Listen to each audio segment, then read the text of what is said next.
Amén, queridos hermanos, nuevamente estoy con ustedes. Realmente es un privilegio poder estar acá y le doy la gloria a nuestro Señor.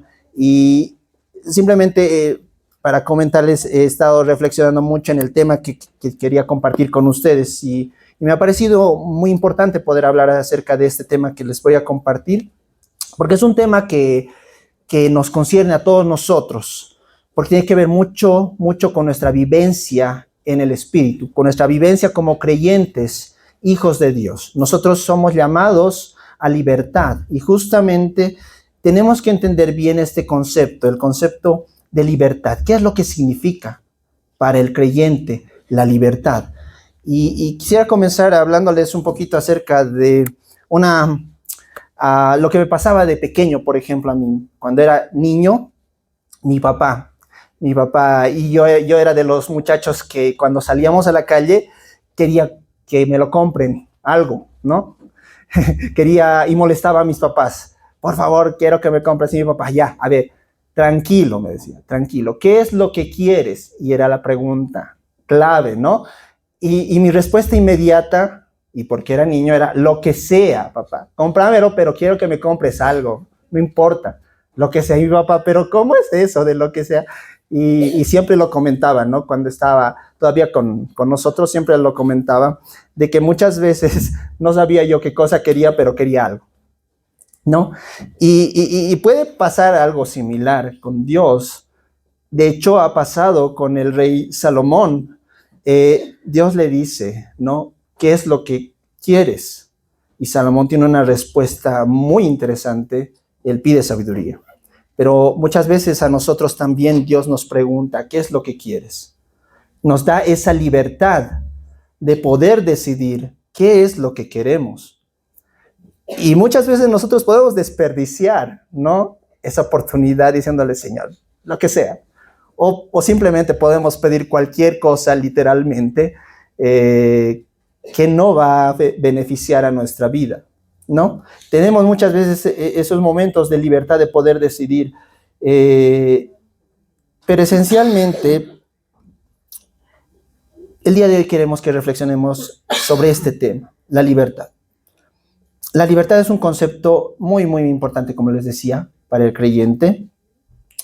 No es una palabra tan sencilla de definir, aunque aparentemente pueda hacerlo, ¿no? Si nosotros nos fuéramos por la calle y preguntásemos a las personas si son libres, probablemente la mayoría nos diga que sí, porque la libertad puede estar asociada a no estar encadenados, a no tener unos grilletes en nuestras manos. Probablemente la libertad puede estar asociado a tener dinero en el banco, tener libertad financiera. Probablemente la libertad esté asociada a tener un vehículo en el que podamos movilizarnos a donde nosotros queramos. Tenemos la libertad de hacerlo. O tener pies para poder caminar a donde queramos. Probablemente la libertad esté asociada a tener la capacidad de decidir si estás en una posición de liderazgo o en una posición en el trabajo en el que tú puedes tomar decisiones. Tal vez tú sientes que la libertad tenga una relación directa con la capacidad de decidir e inclusive decidir lo que vas a almorzar el día de hoy, si vas a almorzar fuera o es que te has cocinado y vas a almorzar solamente en casa. Probablemente tengas esa libertad. Y tal vez asociamos la libertad con ciertos elementos que evidentemente nosotros podemos decir que sí son parte de la libertad, pero no son la libertad en sí. Tal vez también podemos asociar la libertad con el tiempo, ¿no? Tener ese tiempo para poder compartir con la familia, para poder hacer las cosas que nos gustan. Tal vez nosotros podríamos llegar a asociar esta palabra con el tiempo, ¿no? Con eso que podemos hacer, ¿no? Sin embargo, puede ser que nuestra definición de libertad, de esta palabra importante, nuevamente repito, de la libertad, pueda estar sesgada. ¿Sesgada en qué sentido? Lo que pasa es que la libertad como nosotros la concebimos probablemente, o como el mundo la concibe, es una concepción muy humanista y tiene que ver con todo lo que les decía hace un momento, la libertad de poder hacer, la libertad financiera, de poder hacer lo que quiera, de poder decidir si viajo, si no viajo, si hago una cosa u otra. Puede estar asociado con estos elementos que quizás sí, como les digo, forman parte de la libertad, pero realmente es eso, la libertad. Desde un punto humanista, lo que pasa es que la libertad se considera como un derecho, y de hecho esto está establecido por las Naciones Unidas, ¿no? Que la libertad es un derecho. Si nos vamos un poco más atrás en la historia, hay un autor, a mí me gusta, personalmente me gusta mucho, es un autor reformado, que tiene unos cuantos libros que hablan justamente acerca, es de política, él es un filósofo, ¿ya? Este señor se llama John Locke, como les digo, es un autor reformado que habla acerca de la libertad y habla acerca de otros tres elementos, ¿no? De la propiedad privada y de la vida. Y él los enfoca como un derecho, ¿no? El derecho a la vida, a la libertad y a la propiedad privada, que son tres elementos que son bien importantes, que básicamente, para resumírselos, digamos que son el fundamento de la Constitución Política de Estados Unidos y de todos los países que son libres, se fundamentan bajo estos principios, ¿no? Derecho a la vida, a la libertad y a la propiedad privada. Súper interesante, muy interesante, porque sobre esto fundamenta toda la idea de libertad, ¿no? Sin embargo, todavía mantenemos esta visión, una visión humanista, cuando en realidad la libertad tiene una connotación espiritual muy profunda, una connotación espiritual muy enraizada en la dependencia que nosotros tenemos de Dios, y el entender la libertad correctamente nos va a llevar a nosotros, como creyentes, a poder definir bien cómo va a ser nuestra vida y las decisiones que vamos a tomar, e inclusive a tener un enfoque correcto de los puntos que les mencionaba, en cuanto al dinero, al tiempo, a la movilidad, a la toma de decisiones. Nos va a ayudar a tener un enfoque adecuado. Por eso es que vamos a acudir ahora, y lo más importante, ¿no?, a nuestras Biblias. Por favor, acompáñenme al libro de Juan, capítulo 8. Antes de eso, vamos a orar, Vamos a orar, no hemos orado. Gracias, Señor, te damos por tu palabra. Gracias, Señor, por tu misericordia. Queremos, Señor, que tu palabra, Señor, sea quien nos hable. Queremos, Señor, que tu palabra sea quien guíe, Señor, el entendimiento, Señor, el día de hoy.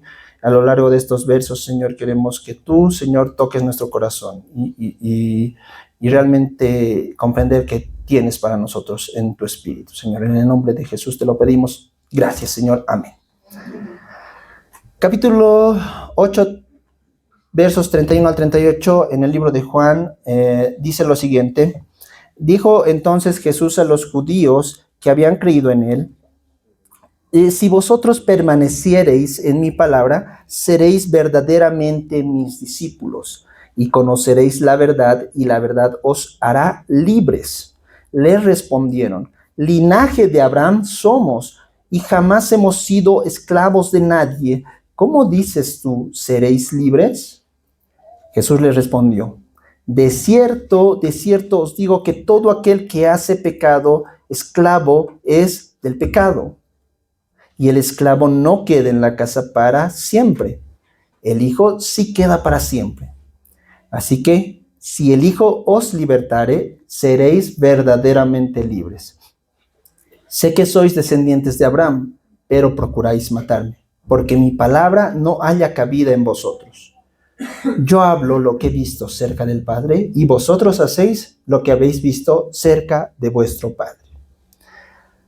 Vamos a analizar esta porción de la palabra de Dios para que sea su Espíritu quien nos vaya mostrando realmente qué es lo que nos quiere decir, ¿no?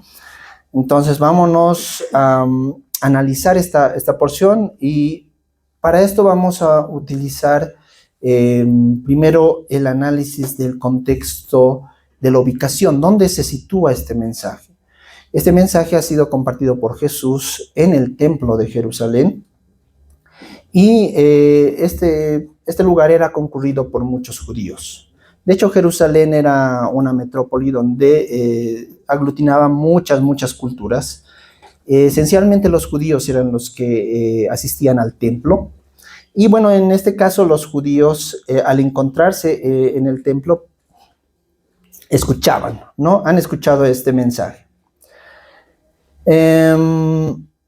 Este mensaje es interesante porque era un mensaje que confrontaba directamente con los fariseos. Los fariseos, ustedes recuerdan que eran hombres que conocían bastante bien la ley, y de hecho lo menciona unos versículos antes, ¿no? En el mismo libro, que confrontaba mucho con el mensaje de Jesús. Entonces era un texto muy confrontativo, ¿no? Y eso es muy particular, o probablemente no, de Jesús, ¿no? Jesús lo que hacía era mostrar la verdad, pero no lo hacía de manera, como les digo, políticamente correcta probablemente, ¿no? Siempre lo decía de una manera directa y siempre hablaba con la verdad. Y justamente este término, quédense con este término de la verdad, porque es lo que vamos a tocar más adelante, ¿ya? ¿A quiénes entonces está dirigido el mensaje? Vamos a la primera parte del verso. Dice, dijo entonces Jesús a los judíos que habían creído en él. Ojo, prestemos mucha atención a lo que dice la palabra. No está dirigido el mensaje a personas no creyentes, sino está dirigido a judíos que habían creído en él. Importante que nosotros podamos tener esto en cuenta. Dice que ellos habían escuchado a los fariseos. Históricamente, en ese tiempo, los judíos tenían una cosmovisión, digamos, y habían crecido con el mensaje, digamos, que habían recibido de parte de los fariseos en cuanto al cumplimiento de la ley y hacer las cosas, digamos, que la ley decía, ¿no? Entonces, estos creyentes judíos habían tenido una revelación de parte de Dios, del conocimiento del evangelio, y habían llegado a ser creyentes, los creyentes judíos. Si nosotros quitamos los creyentes judíos y ponemos creyentes de Bolivia, digamos, ¿no? Entonces nosotros también, antes de conocer a Dios, crecemos en un entorno cultural, en un entorno en el que nosotros podemos adoptar ciertos matices, digamos, propios de la cultura, podemos tener ciertas creencias, ciertos paradigmas en nuestra mente, que llegado un momento, cuando llegamos a conocer a Dios, chocan directamente con el evangelio, ¿verdad? Chocan directamente con el evangelio. Para nosotros puede ser, en un principio, antes de conocer a Dios, puede ser normal, digamos, puede ser fácil normalizar el tema, cualquier tema, ¿no? Violencia contra la mujer, el tema del alcoholismo, tal vez en nuestra cultura eso es lo que más predomina. Puede ser fácil normalizarlos, pero cuando llegamos al conocimiento de Dios, esto choca directamente con nuestros paradigmas y decimos, no, esto no es así, ¿verdad? Esto es un elemento principal. Entonces, los creyentes judíos estaban en esa etapa de que Jesús estaba ahí y les estaba compartiendo un mensaje, y para ellos era un poco confrontativo. Al principio decían, pero no, o sea, no está tan mal, digamos, o tal vez el mensaje, decían, es un poco confuso, ¿no? Pero básicamente lo que Jesús quería hacer es introducir la verdad del evangelio a través de el Espíritu Santo. El Espíritu Santo es el que hablaba a través de él, ¿no? Entonces, dijo entonces Jesús a los judíos que habían creído en él. ¿Qué les dijo? ¿Qué les dijo a los judíos? Si vosotros permaneciereis en mi palabra. Primer elemento, ¿no? Si vosotros permaneciereis en mi palabra. Y vamos a quedarnos con dos palabras en esta parte del texto. Permanecer y la palabra, ¿no? Jesús está condicionando el mensaje. No dice, si ustedes leen mi palabra, no. Él dice, si ustedes permanecen en mi palabra. Jesús está diciendo que la palabra de Dios, y le está dando una importancia muy relevante a la palabra, porque la palabra se constituye entonces en este momento en un fundamento esencial para la vida del creyente, ¿no? El hecho de conocer la palabra nos hace a nosotros conocedores también del Dios de la palabra, ¿no? La palabra de Dios, la Biblia, es el único libro que básicamente, al nosotros leer la palabra, en realidad la palabra nos está leyendo a nosotros como somos en realidad, ¿no? Esto lo podría emular, digamos, cualquier libro de psicología, pero nunca va a llegar a entender la naturaleza real del ser humano. La palabra es la única que tiene la autoridad para poder mostrarnos a nosotros nuestra condición, ¿ya? Y de hecho, prestemos bastante atención. Jesús dice, si permaneciereis en mi palabra, si permanecen en mi palabra. ¿Qué es lo que va a pasar si permanecemos en su palabra? Continuamos. Dice lo siguiente, seréis verdaderamente mis discípulos. Entonces, tenemos por un lado, permanecemos en su palabra. Si nosotros estamos en su palabra, vamos a ser sus discípulos, o vamos a ser verdaderamente sus discípulos. Entonces, ¿eso qué nos lleva? A que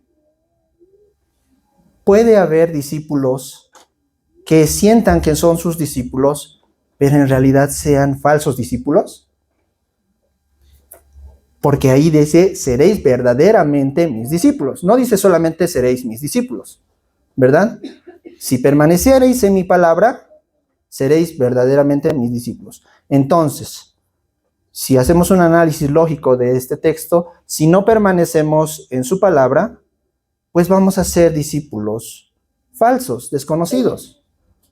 Y de hecho, la palabra misma de Dios habla cuando se acercan, ¿no? Cuando se acercan al Padre y le dicen, Señor, pero en tu nombre hicimos muchas cosas, hicimos esto, hicimos aquello, expulsamos demonios. ¿Y qué responde Dios? Nunca os conocí.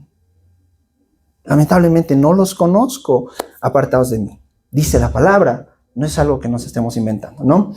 Entonces, si permanecemos en su palabra, seremos verdaderamente sus discípulos.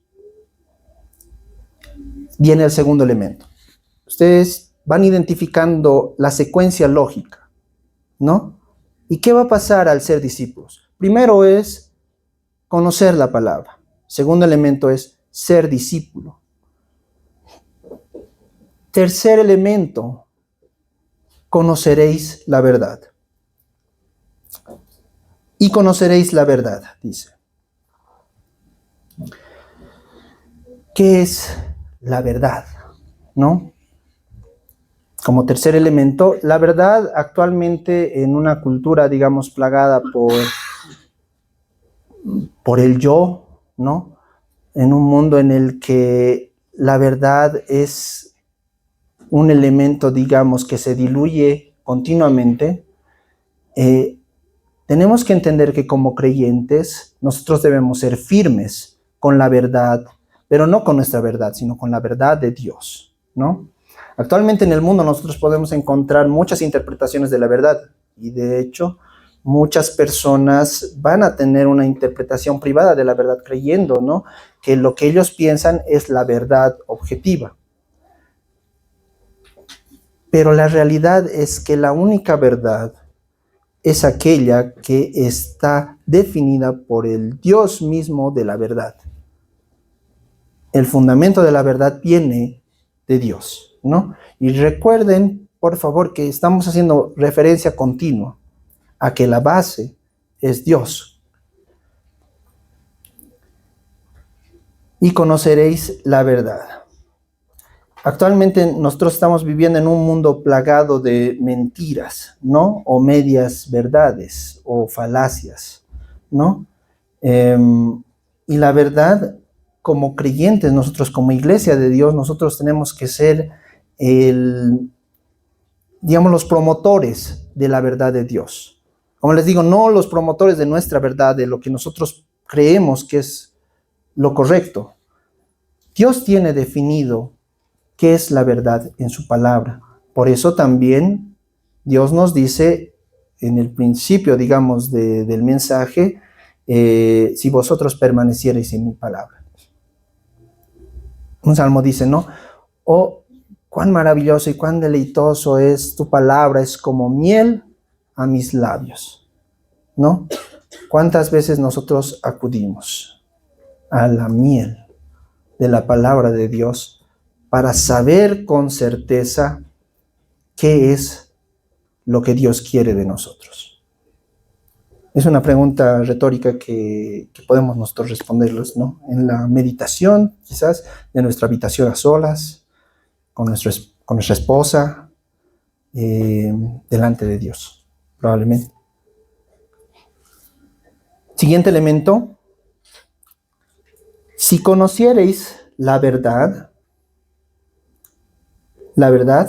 os hará libres. Entonces no es tan fácil, como les decía un principio, la verdad, la libertad no es un elemento que nosotros podamos definirlo rápidamente y decir, podemos hacer lo que sea y yo puedo decidir esto u otro. La libertad no se trata de eso, sino que tiene una secuencia, dentro del crecimiento espiritual tiene una secuencia, y una secuencia lógica, y una secuencia coherente, y una secuencia que se puede aplicar a la vida del cristiano, a la vida como nosotros la conocemos, ¿no? No es, o sea, la palabra de Dios, cuando Dios nos da la palabra, tenemos que entender un elemento muy importante. Cuando Dios nos da la palabra de su palabra, tenemos que entender que su palabra está diseñada para nosotros. No está diseñada para un alienígena, para cualquier otro ser, digamos, no está diseñada para los animales, está diseñada específicamente para el creyente, es un manual de vida y ahí está todo, absolutamente todo lo necesario. Dentro de nosotros como reformados, hay lo que son las 5 solas, ¿no? Y en una de las solas está sola escritura, ¿no? Como único elemento de autoridad, de verdad, de la verdad de Dios, ¿no? Entonces, la libertad como resultado del conocimiento de la palabra. Solamente uno puede ser libre cuando conoce la palabra de Dios, ¿no? ¿Podemos llegar a esa conclusión? Es una conclusión coherente. El mensaje del Evangelio es completo. La palabra de Dios es una fuente inagotable de verdad. Tú puedes leer una porción de la palabra de Dios un día y al día siguiente puedes leer la misma porción de la palabra de Dios en un contexto totalmente diferente de tu vida y puede hablarte de una manera distinta y puntualmente para la situación que estás viviendo. La palabra de Dios dice que es viva y eficaz.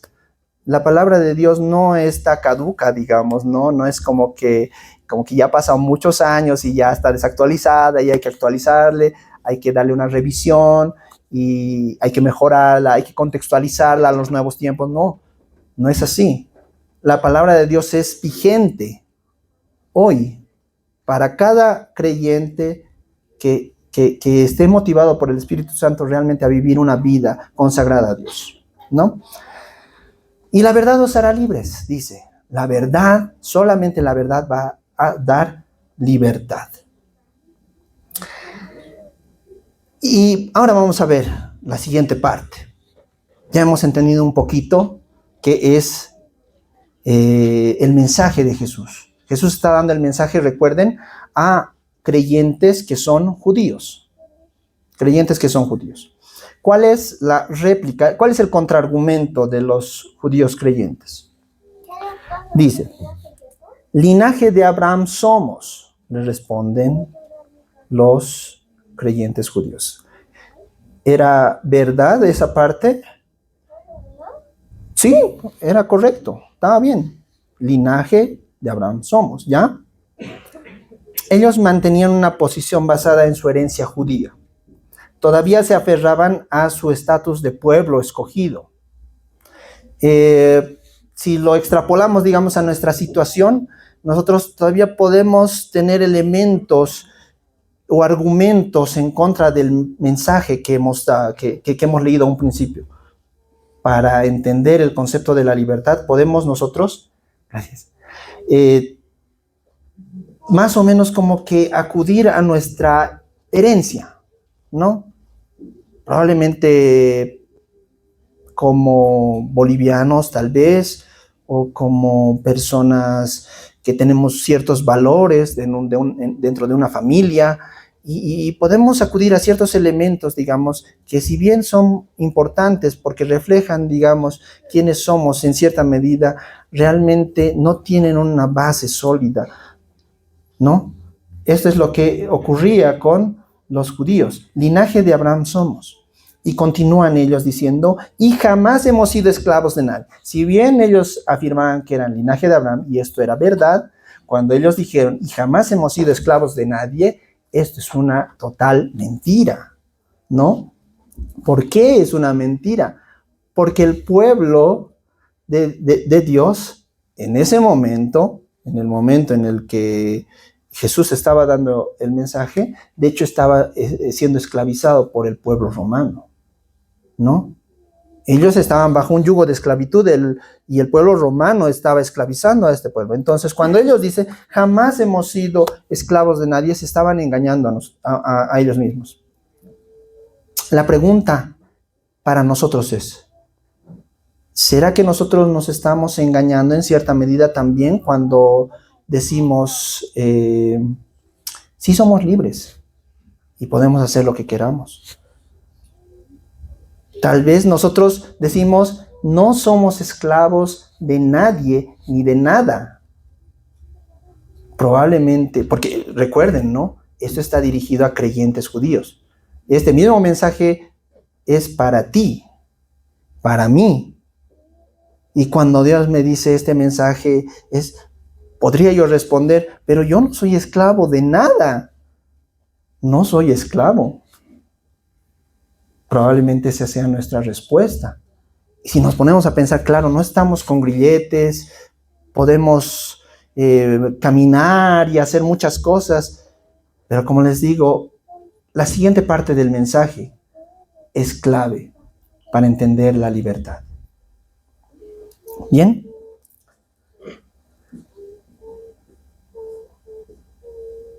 El capítulo...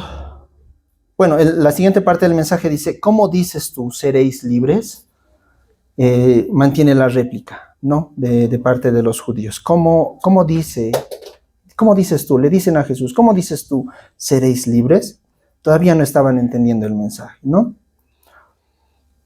Estos judíos no estaban comprendiendo el concepto de libertad. Sí habían creído en Jesús, como nosotros, pero se estaban aferrando a su concepto de libertad. Y hoy nosotros podríamos también hacer lo mismo, ¿no? Por eso es importante la palabra, queridos hermanos. No solamente tenemos que leerlo desde el punto de vista histórico o como una historia, sino que tenemos que nosotros identificarnos en las personas, en las personas que están detalladas en la palabra, y nosotros podríamos en ese momento identificarnos, por ejemplo, con estos judíos creyentes y decir, Señor, pero ¿de qué necesito ser libre? Yo soy libre, no soy esclavo, ¿no? Podríamos nosotros estar diciendo que no somos esclavos. ¿Y cuál es la respuesta de Jesús? Jesús responde, de cierto os digo.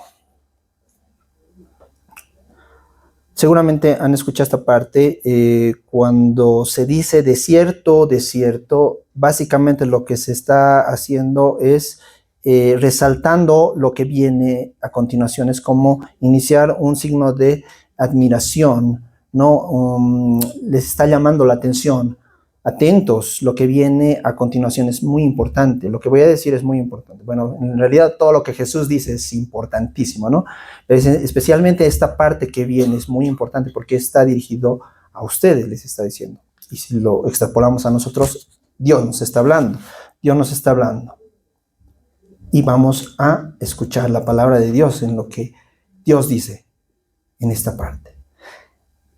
Antes de continuar, para hacer un breve paréntesis, Jesús no pierde tiempo refutando que ellos son y diciéndoles a los judíos que ellos son esclavos. Es interesante porque Jesús no desgasta, digamos, diciendo, pero ustedes son esclavos, pero ustedes han sido esclavos hace muchos años con Moisés, ustedes han sido esclavos con los babilonios. No hace una recapitulación de todos los momentos en el que el pueblo judío, el pueblo de Israel ha sido esclavizado. No hace una recapitulación porque no tiene sentido. O sea, Jesús les está mostrando la verdad. Entonces, ¿qué es lo que les dice? Y esto es un mensaje muy espiritual aplicable a nuestra vida. El mensaje que tiene Jesús en este momento es, de cierto os digo, atentos, que todo aquel que hace pecado, que todo aquel, ahora ya no está hablándoles solamente a ellos, todo aquel, todos, no solamente los creyentes, sino todo el mundo. Este mensaje está abierto a todos. Todo el que hace pecado, esclavo es del pecado. Entonces la esclavitud, queridos hermanos, no está relacionado con la incapacidad de poder hacer algo, sino más bien está relacionado con una condición espiritual que venimos arrastrando desde el momento en el que nacemos y solamente se rompe el momento en el que llegamos al conocimiento de Cristo, ¿no? Se introduce un concepto que está contrastando con la libertad, y ese concepto es esclavitud, ¿no? Es opuesto, ¿no? Por un lado tenemos la libertad y por el otro tenemos la esclavitud. La esclavitud no es una consecuencia. La esclavitud es una condición natural del pecador. Tal vez esto nos va a ayudar a entender un poquito mejor. Pecamos porque somos pecadores y no somos pecadores porque pecamos. Parece algo un poco difícil, a mí me cuesta un poco entender. Pecamos porque somos pecadores. Nuestra naturaleza es así. Somos pecadores, estamos caídos, estamos reprobados. Dentro de la línea del bien y el mal estamos torcidos hacia hacer lo malo. Siempre. Esa es nuestra tendencia natural. Naturalmente nosotros nos enojamos, contestamos mal. No es que nos sale naturalmente, ¿cómo estás? Y abrazar a todos. Naturalmente, como seres humanos, nuestra tendencia natural es hacer cosas malas. Esa es nuestra naturaleza, ¿no? Entonces, pecamos porque somos pecadores. Esa es nuestra naturaleza. No somos pecadores porque pecamos. O sea, no es que cuando nosotros pecamos, recién nos convertimos en pecadores. No. Debemos entender este principio muy bueno. Nuestra brújula moral está rota. Si bien nosotros tenemos cierto grado de moralidad, y esto se hace evidente, digamos, con personas no creyentes que dominan muy bien su carne, que son muy educados, que, digamos, dentro del desarrollo de la humanidad son personas muy notables, la realidad es que el pecado está ahí, permanece. El pecado es una condición natural del ser humano, ¿no? Y vamos a resaltar esta parte. Nosotros no somos más malos porque no tenemos la oportunidad de ser más malos. Por favor, analicen esta parte. Nosotros no somos más malos porque muchas veces no tenemos la oportunidad de ser más malos. Si tuviéramos quizás los recursos, o si tuviéramos los contactos, o si tuviéramos, digamos, el tiempo, o si tuviéramos muchos elementos, digamos, dentro de la vida cotidiana, probablemente seríamos más malos. Créanme que sí. Créanme que sí. Esa es la naturaleza humana, ¿no? Si una persona tiene más dinero, más recursos, entonces, ¿qué es lo que pasa? Esto lo podemos ver en la vida de los famosos, inclusive, ¿no? cuando tienen mucho dinero, comienzan a desviarse en cosas que son malas y meterse a temas de drogadicción y cosas así que nosotros decimos, realmente, ¿qué le pasa? ¿Cómo puede hacer eso? Pero es que lo que no estamos entendiendo es que si nosotros tuviésemos más recursos en diferentes áreas, podríamos ser, créanme, más malos de lo que somos. Realmente, por la gracia de Dios, Dios nos da precisamente lo que necesitamos para glorificarlo a Él. Entonces, nunca nos quejemos, ¿no?, de lo que tenemos y de lo que no tenemos. Debemos estar agradecidos con lo que Dios nos da, porque Él conoce nuestro corazón también. Nuestro corazón puede desviarse fácilmente. El salmista decía, no me des más, Señor, para que me olvide de ti. Y tampoco me des muy poco para que hable contra ti, ¿no? Dios nos da en su justa medida lo que necesitamos en el momento en el que no lo necesitamos. Todo aquel que hace pecado, esclavo es del pecado. La palabra de Dios nos está mostrando nuestra condición como en un espejo. Cuando nosotros vemos un espejo, esta es la parte más interesante, digamos, cuando nosotros nos vemos como en un espejo, nosotros vemos, digamos, ciertas cosas, ciertas arruguitas, digamos, por ahí, que ya van mostrándose porque está pasando el tiempo, quizás nos salió un grano, ¿no? Pero la idea es que el espejo no cambia eso, ¿no? Solamente es como una imagen de cómo somos en realidad. Pero no es que el espejo nos va a arreglar algo, ¿no?, en nuestro rostro, ¿no? Solamente nos muestra nuestra realidad. Y de la misma forma, la ley es la que nos muestra exactamente cómo somos. Nuestras falencias, nuestros pecados, lo depravado que somos. A algunos no les gusta utilizar la palabra depravado, pero es la realidad. Es algo tan cierto, ¿no? Lo malos que somos. Dios nos muestra a través de su palabra y decimos, vaya, o sea, sí. En conclusión, sí, somos esclavos del pecado. Somos esclavos del pecado. Pero ¿qué es lo que pasa? El esclavo no queda en la casa para siempre, dice Jesús. El esclavo no queda en la casa para siempre, ¿no? El esclavo no puede heredar como el hijo, ¿no? El esclavo queda a merced de su amo. El esclavo puede ser echado fuera. Y hay una parte en la palabra de Dios donde dice, allá donde es el crujir y rechinar de dientes. El hijo no puede. El hijo de Dios no puede, o sea, porque es hijo, es diferente. Un esclavo, en su condición de esclavo, no tiene derechos. El hijo, en su condición de hijo, tiene privilegios, que es muy diferente. No derechos. Tiene privilegios que el padre le concede, ¿no? Entonces, cuando nosotros hablamos de libertad, derecho a la vida, a la libertad, a la propiedad privada, que mencionaba en un principio, en realidad estamos diciendo que tenemos el privilegio de la vida de parte de Dios como gracia, a la libertad, a la propiedad privada, ¿no? Son privilegios que Dios en su misericordia, en su amor, en su gracia, nos da a cada uno de nosotros, ¿no? El esclavo no queda en la casa para siempre, dice la palabra. El hijo sí queda en la casa para siempre. El hijo sí queda en la casa para siempre. El hijo hereda al padre, ¿no? Nuestra herencia. Reflexionemos, ¿cuál es nuestra herencia de parte de Dios? ¿No? El hijo permanece en la casa. De hecho, Jesús mismo dijo, yo voy a construir moradas para ustedes. Porque somos de la familia de Dios. Somos sus hijos, sus amados. Oh Señor, cuán amados realmente somos. Cuán amados somos por Dios. El hijo no puede ser expulsado. El hijo está protegido por el papá. Oh, cuánto lo abraza. Ustedes no abrazan a sus hijos, aun cuando se porte mal.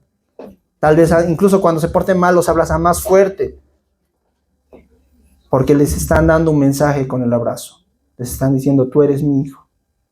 Tal vez lloran con sus hijos en situaciones difíciles. De la misma forma, Dios nos sostiene. El hijo es amado por su condición de hijo. Porque es hijo, él es amado. ¿No? Entonces, esta es una invitación de parte de Jesús. El esclavo no queda en la casa para siempre. El hijo sí. La pregunta es, ¿quieres ser hijo? ¿Quieres ser hijo de Dios? ¿Quieres ser libre realmente? Y termina con esta sentencia Jesús. Así que, después de hacer toda una exposición, toda una explicación, contraargumentar contra lo que decían los judíos creyentes, él dice, así que, si el Hijo os libertare, seréis verdaderamente libres. El Hijo de Dios es el único que tiene la capacidad de poder dar una libertad verdadera. El Hijo de Dios es el único que puede llevarnos a postrarnos delante de Dios y reconocer nuestra condición. Solamente el Hijo de Dios. En el Hijo de Dios, Dios puede vernos santos. Solamente en Cristo Jesús nosotros podemos ser aceptos delante del Padre. Solamente en el Hijo de Dios. Por eso hace tanto énfasis y hacemos tanto énfasis y continuamos haciendo énfasis en que en Cristo Jesús nosotros tenemos valor. Fuera de Cristo Jesús, realmente nuestra vida es muy cuestionable. Solamente Cristo Jesús es libertad. En Cristo Jesús podemos hallar, podemos romper las cadenas del pecado. El único que tiene la capacidad de romper estas cadenas es el Hijo de Dios. La salvación es a través de la cruz. La cruz nos da libertad. La libertad es verdadera y no son ideas efímeras de libertad. La libertad es real.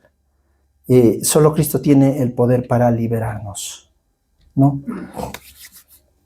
Y aquí vamos a tener un pequeño punto de reflexión. Queridos hermanos, nosotros podemos estar viviendo en una jaula de oro. Podemos estar cómodos como estamos en este momento. Podemos ser unos creyentes como los creyentes judíos que realmente pensamos que no necesitamos ser libres de nada. Pero pueden haber áreas en nuestra vida a las cuales no hemos sometido totalmente a Dios. Pueden haber áreas en nuestra vida de las cuales necesitamos ser libres realmente. Y podemos autoengañarnos y pensar y decir, no, realmente puedo dejar esto cuando quiera. Puedo dejar, digamos, esta situación cuando yo piense que va a ser correcto. O decir, a Dios no le interesa esto. Pero créanme, queridos hermanos, como hemos analizado en esta porción de la Biblia, realmente solamente el Hijo de Dios puede darnos una libertad plena. ¿Cuántos de nosotros no queremos respirar, tomar aire y poco a poco expulsarlo a decir, Señor, gracias? Gracias por tu libertad. Gracias, Señor, porque tú me has hecho libre del pecado, de mi maldad, de mi condición. Yo no podía hacer nada para poder agradarte. ¿Qué podríamos hacer nosotros para agradar a Dios, queridos hermanos? ¿Qué cosa vamos a hacer? ¿Qué vamos a hacer que impresione a nuestro Padre? ¿Qué buenas acciones vamos a hacer? Solo Dios en su infinito amor nos hace a nosotros aceptos y Él nos ve a través de los lentes de Jesús. Cuando Él nos ve a través de los lentes de Jesús, nos ve personas santas, santificados. La pregunta es, ¿y ahora ya no pecamos? Ciertamente si no pecásemos, queridos hermanos, estaríamos en el cielo juntamente con nuestro Señor. Y el momento en el que conocemos a Dios, bueno, seríamos arrebatados al tercer cielo y sería todo mucho más interesante probablemente, pero la realidad objetiva es que la caminata con Cristo Jesús es precisamente eso, una caminata, ir conociendo al Padre a través de Jesús, motivados por el Espíritu Santo de Dios. Recuerden, queridos hermanos, la palabra de Dios es muy importante. ¿Cuántas horas pasamos, cuántos minutos pasamos al día reflexionando en la palabra de Dios? Realmente tenemos una disciplina de poder leer la palabra y de contrastar nuestra vida con lo que la palabra dice, o es que, digamos, tenemos a Dios como un accesorio del domingo, o tal vez tenemos un lenguaje dentro de la congregación y otro muy distinto, digamos, fuera. Probablemente sea así. Dios quiere hacernos libres de todas esas áreas en las cuales realmente nosotros realmente seguimos creyendo que tenemos control. Dios dice, deja, suelta eso.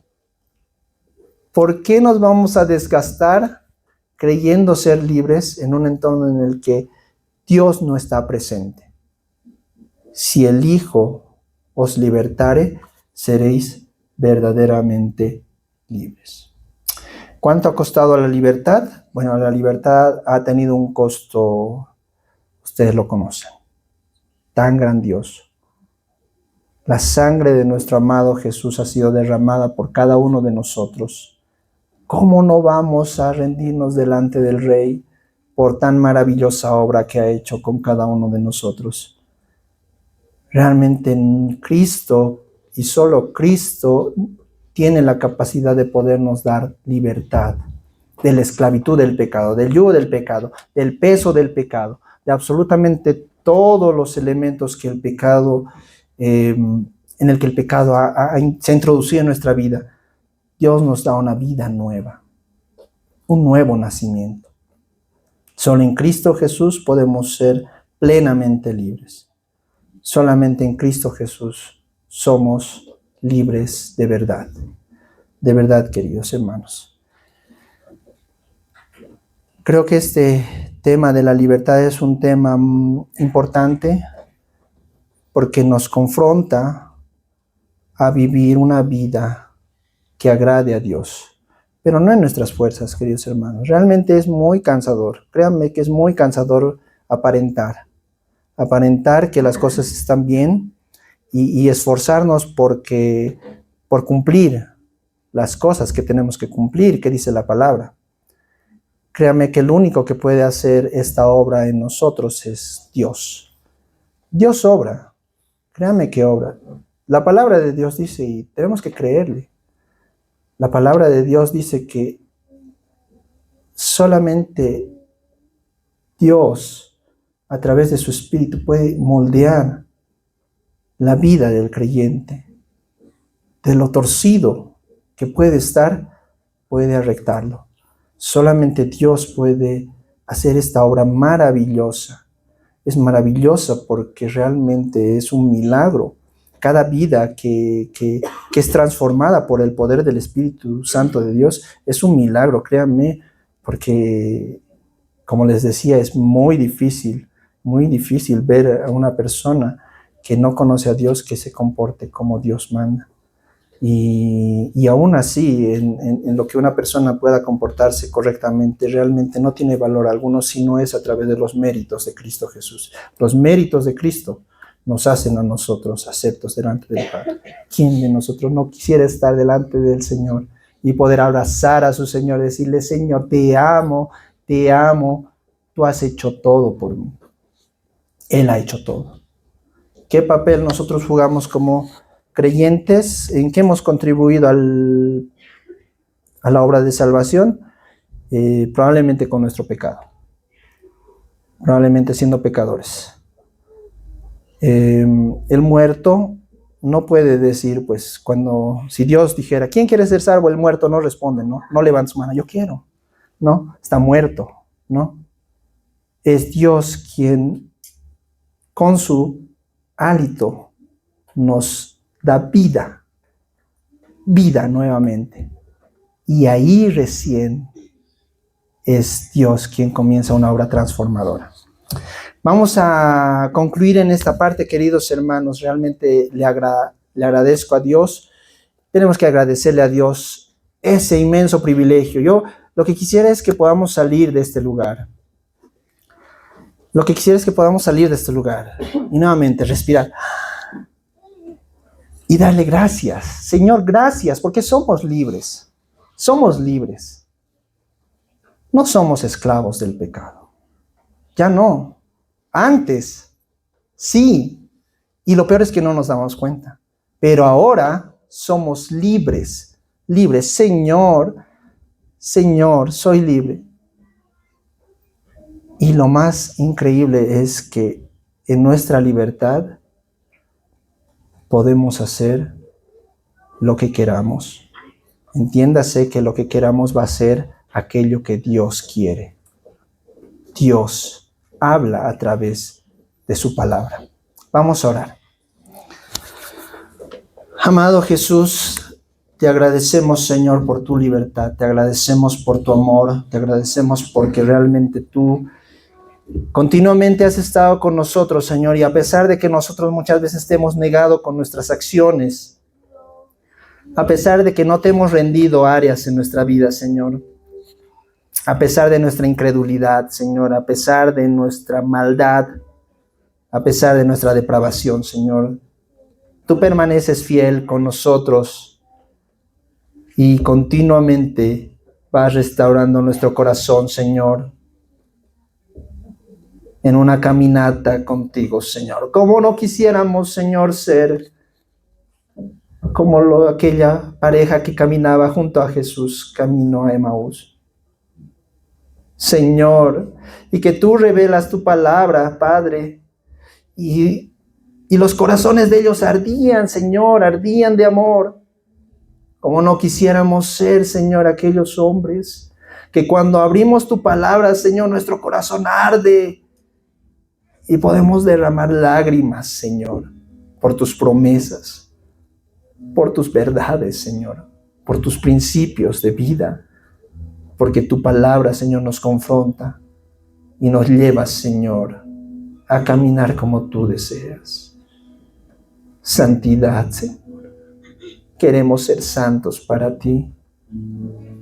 Solamente tú puedes obrar, Señor, en estos huesos inertes, sin vida, Señor, y darle vida, vida, Señor. Somos libres en ti, Señor. Y solo tu libertad es lo que importa, Señor. Te damos la gloria, te damos las gracias, Señor, a ti. Hoy, al salir de este lugar, Señor, vamos a decir con convicción, gracias, Señor.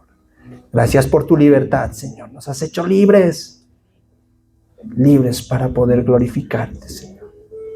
Te damos la gloria a ti. En el nombre de Jesús. Amén, Señor.